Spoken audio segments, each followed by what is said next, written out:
अपने ही पुत्र के हाथों क्यों मारे गए अर्जुन? एक रहस्यमय कथा। महाभारत का युद्ध समाप्त हो चुका था। पांडवों ने राज्य प्राप्त कर लिया था और शांति का समय लौट आया था। लेकिन समय के साथ अर्जुन भी वृद्ध हो रहे थे। उनकी धनुर्विद्या, जो कभी अद्वितीय थी, अब उम्र के साथ धीमी पड़ने लगी थी। कहानी की शुरुआत होती है एक अज्ञात रहस्य से। अर्जुन का एक पुत्र, जिसे उन्होंने युद्धकाल में कभी नहीं जाना था। अज्ञात पुत्र का जन्म। महाभारत युद्ध से कई वर्ष पहले एक वनवास के समय अर्जुन ने मणिपुर की राजकुमारी चित्रांगदा से विवाह किया था। उनसे उन्हें एक पुत्र हुआ, बभ्रुवाहन। लेकिन परिस्थितियों के कारण अर्जुन को चित्रांगदा और उस नवजात को मणिपुर में ही छोड़कर आगे बढ़ना पड़ा। बभ्रुवाहन वही मणिपुर का राजा बनकर बड़ा हुआ, पर उसने कभी अपने पिता को प्रत्यक्ष नहीं देखा। विनाशक वचन। युद्ध के बाद यज्ञ के लिए अश्वमेध यज्ञ आयोजित हुआ। इस यज्ञ में एक विशेष नियम था, जहाँ जहाँ यज्ञ का घोड़ा जाएगा, उस राज्य के राजा को या तो यज्ञ स्वीकार करना होगा या फिर युद्ध करना पड़ेगा। जब अर्जुन का घोड़ा मणिपुर पहुंचा, बभ्रुवाहन को यह चुनौती मिली।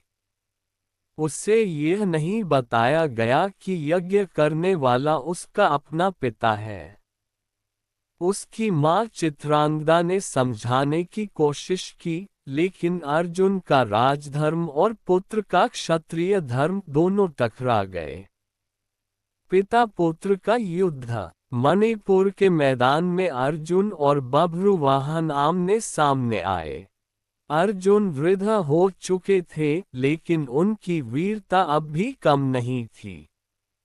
बभ्रुवाहन युवा, तेज और अद्वितीय धनुर्धर था। घंटों तक भयंकर युद्ध चला।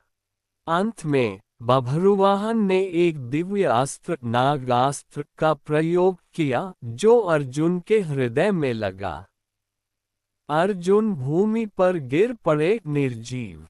सच का खुलासा। युद्ध के बाद चित्रांगदा और उलूपी, अर्जुन की एक और पत्नी, जो नागलोक की राजकुमारी थी, वहां पहुंची। चित्रांगदा ने बभ्रुवाहन को बताया कि जिसे उसने अभी अभी मारा, वो उसका पिता अर्जुन था। ये सुनते ही बभ्रुवाहन स्तब्ध रह गया, आंसू बहने लगे। उलूपी ने तब एक दिव्य मणि, संजीवनी मणि का प्रयोग कर अर्जुन को पुनः जीवित किया। अर्जुन ने पुत्र को गले लगाया और कहा, आज तुमने अपने क्षत्रिय धर्म का पालन किया और मैंने अपने पितृधर्म की परीक्षा दी। कहानी का संदेश। ये कथा दिखाती है कि धर्म, कर्तव्य और रिश्तों के बीच कभी कभी संघर्ष अपरिहार्य हो जाता है। अर्जुन अपने ही पुत्र के हाथों मारे गए, लेकिन वह मृत्यु स्थायी नहीं थी। यह एक क्षणिक बलिदान था, जिससे पिता और पुत्र दोनों का गौरव बना रहा। अगर आप चाहें तो मैं इसका और भी भावनात्मक संस्करण लिख सकता हूं, जिसमें अर्जुन की अंतिम सांसों के संवाद और बभ्रुवाहन के पश्चाताप को विस्तार से दिखाया जाए।